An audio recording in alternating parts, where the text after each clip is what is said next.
Ouais, je sais, c'est pas très beau, mais bon, on fait ce qu'on peut. J'aimerais partager avec toi aujourd'hui 3 actions que tu peux mettre en place facilement dans ton quotidien et qui vont te permettre d'économiser du temps et de rester concentré sur tes objectifs, sur ton focus, et donc augmenter forcément ton efficacité.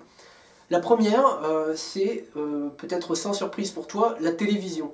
Personnellement, j'ai arrêté mon abonnement à la télévision il y a plus de 6 mois pour plusieurs raisons. La première, c'est qu'elle me faisait perdre de l'argent, tout simplement parce que forcément vous payez une redevance télé qui s'élève entre 100 ou 200 euros selon la ville où vous habitez. Et compte tenu de l'utilisation que je faisais de la télévision, je ne la regardais pas assez suffisamment. En plus, je payais pour des chaînes que je ne regardais pas. Donc ça n'avait pas d'intérêt pour moi de financer des chaînes que je ne consomme pas. Donc j'ai tout simplement arrêté l'abonnement. La deuxième raison, c'est que ça me faisait perdre énormément de temps. Même si je consommais moins peut-être que le français moyen, je consommais 1 heure par-ci, 1 heure par-là. Et parfois, surtout, je m'égarais à regarder des divertissements ou ce genre de choses, des émissions politiques, le JT d'actualité, qui au final m'apportaient rien de positif. Et on en vient à la troisième raison, c'est que je me suis rendu compte qu'en fait ça me portait plus un tempérament négatif ou paresseux, excusez-moi, de regarder la télévision.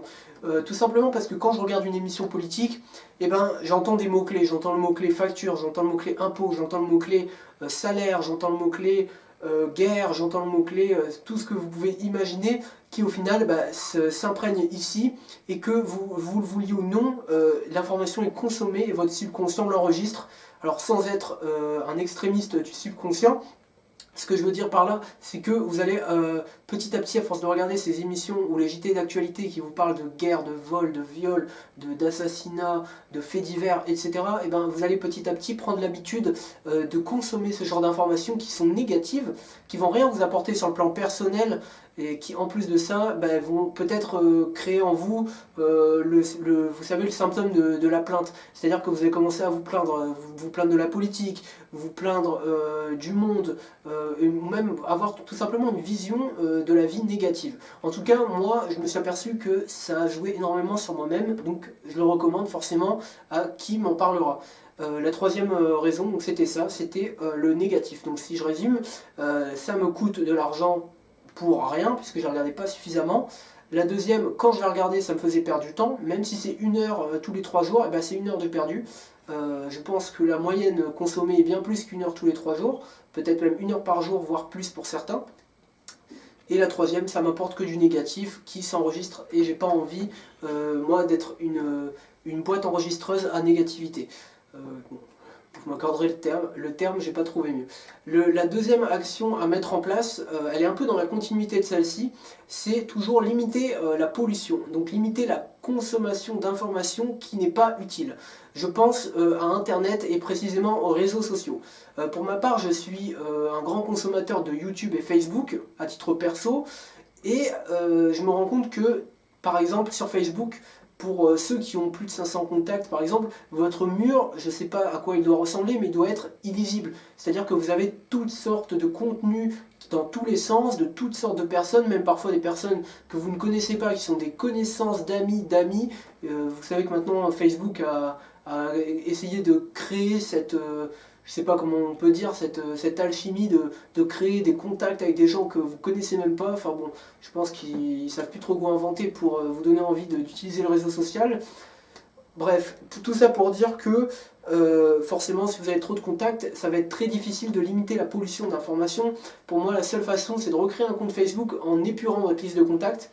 Et croyez-moi, ça peut que vous faire du bien parce que déjà, ça va limiter le nombre d'interactions qui est inutile. Donc vous allez gagner du temps, puisque vous ne serez plus averti des notifications de trucs qui a réagi à tel lien de tel ami que vous ne connaissez pas, mais qui est quand même dans la liste d'amis d'un ami qui lui-même a la connaissance de... Bon bref, vous voyez le délire. Vous allez avoir des trucs qui servent à rien, des machins amis j'aime, c'est bien, bon, je suis content de le savoir, mais en fait, je m'en fous. Et ce genre de contenu. Donc en épurant votre liste, en passant par exemple, je dis une bêtise, mais de 800 contacts à 100 contacts, vous allez déjà y voir un peu plus clair. Ensuite, vous avez bien entendu l'option « Je ne veux pas voir ça » que vous devez connaître si vous utilisez Facebook régulièrement, qui va vous permettre de filtrer les publications. Mine de rien, je peux vous dire qu'en filtrant, en épurant ma liste de contacts et les publications, je peux vous dire que déjà mon mur est lisible, donc ça redonne déjà de l'intérêt à ma page Facebook. Et en plus de ça, je peux me concentrer sur les informations qui m'intéressent. Et quand j'ai des informations qui ne m'intéressent pas, mais je ne veux pas voir ça, ça ne m'empêche pas de voir les autres publications de la personne en question, mais je peux filtrer ce qui ne m'intéresse pas. Quand je m'aperçois qu'un ami met des vidéos sur une émission par exemple qui ne me plaît pas, plutôt que de me la retaper une fois toutes les semaines et de me dire ah, j'aime pas ce truc là et mine de rien d'enregistrer l'info, et je ne veux pas voir ça et tout simplement ça passe aux oubliettes et je la verrai plus jamais. Voilà, ça c'était la deuxième info. Et la troisième, c'était, c'est toujours dans cette continuité d'internet, c'est de désactiver les notifications sur votre téléphone. Évidemment, si vous êtes un utilisateur de YouTube, de Facebook, vous allez recevoir trucs à réagir aux commentaires, etc. Et vous n'avez pas forcément besoin de recevoir ça tout le temps. Personnellement, quand je travaille et quand je reçois ce genre de notifications, c'est très énervant parce qu'en fait vous vous dites en fait je me disperse parce que vous êtes trop tenté, vous avez votre portable vibre, il faut que vous sachiez ce que c'est. Est-ce que c'est un texto, est-ce que c'est un réseau social? La plupart du temps c'est des réseaux sociaux parce que si vous avez internet activé et que vous travaillez sur internet, vous allez en recevoir massivement. Si vous avez bien sûr ouvert les notifications. Donc désactiver les notifications, ça va vous permettre tout simplement de ne pas vous disperser. Et même si vous dites de toute façon c'est rien, voilà, machin il a répondu aux commentaires, c'est bien, je repose le portable et je reviens à ma tâche. Et non, parce qu'en fait vous allez revenir à votre tâche, mais vous avez déjà perdu en efficacité. L'information elle est déjà entre elles et elle vous pollue déjà l'esprit. Vous gagnez forcément à ne pas la recevoir du tout, cette information. Donc voilà, je voulais vous résumer ça en 5 minutes, 3 actions que j'ai mis en place. Donc si je récapitule, c'est stopper la télévision pour un gain de temps, un gain d'argent et surtout un gain d'informations inutiles. Voilà, tout simplement. La deuxième, c'est les réseaux sociaux pour les mêmes raisons. Donc YouTube, Facebook, je vous ai cité que ces deux-là, mais évidemment il y a Instagram, il y a Twitter, il y a Snapchat, il y a tous les réseaux sociaux que vous connaissez qui ont forcément une influence négative sur votre productivité à un moment donné. Je ne dis pas qu'il faut bannir les réseaux sociaux, loin de là l'idée. Je dirais qu'il faut les consommer intelligemment. Et la troisième, les notifications. Alors moi ce que je vous recommande, c'est carrément de mettre en silencieux votre portable et de le retourner. Et vraiment si vous avez un moment où vous n'avez pas le droit d'être distrait, vous voulez atteindre cet objectif, je ne sais pas, ça peut être votre objectif, ça peut être écrire une formation, ça peut être lire ce livre, ça peut être, je ne sais pas, le meilleur moyen c'est encore d'éteindre votre téléphone le temps de travailler. Au moins vous avez la paix, vous êtes sûr que personne ne viendra vous déranger et vous restez concentré sur votre objectif.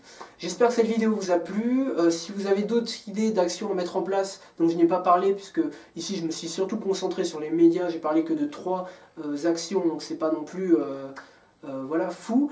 L'idée c'était de faire une vidéo rapide qui vous permette déjà d'avoir un feedback sur moi, ce que je fais, et aussi peut-être de vous donner des idées sur des actions simples à mettre en place qui vont vous permettre de gagner en efficacité pour réaliser vos objectifs personnels. Donc n'hésitez pas à réagir dans les commentaires si vous n'êtes pas d'accord avec moi, si vous avez des suggestions, des idées que je n'ai pas citées, ou tout simplement si vous voulez me faire un feedback sur la vidéo. Je vous remercie, je vous souhaite une bonne journée et à plus pour une nouvelle vidéo. Ciao!